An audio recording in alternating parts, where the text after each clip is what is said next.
Советот на општина Струга е одговорен за набавката на луксузното возило, порачува министерот за локална самоуправа Сухел Фазлију.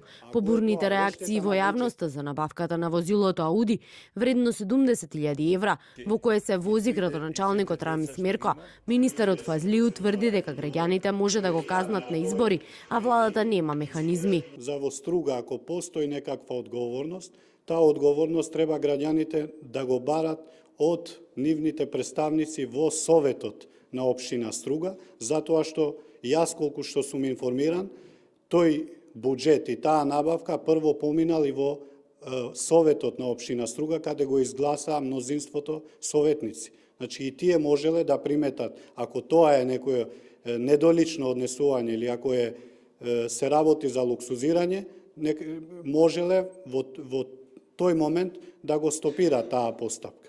Председателот на Советот, кој е од ДУИ, не сакаше да коментира, додека пак од СДСМ појаснуваа дека кога се гласало, не било наведено дека ќе се купува Ауди, ниту пак било кажано колку пари ќе се потрошат. На самата седница на Советот на општина Струга ни беше образложено дека старите возила се дотраени и дека за нивно одржување од буџетот на општината се одвојувале големи средства, односно износот изнесувал 30.000 евра.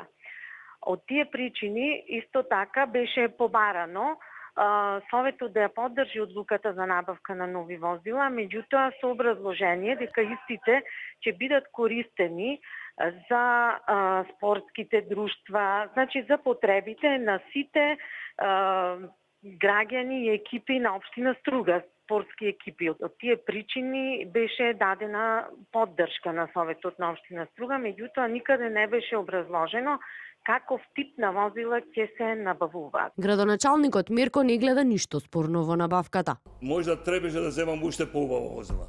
Сакав да земам и Ауди 8, али ја реков да не испадне дека еден обичен граѓанин денеска вози подобра кола од градоначалник. Општина Струга е една од најзадолжените. Долговите надминуваат 4 милиони евра, а владата одобри буџет од 50 милиони евра, со кои задолжените општини, меѓу кои Струга, добиваат можност да се раздолжат.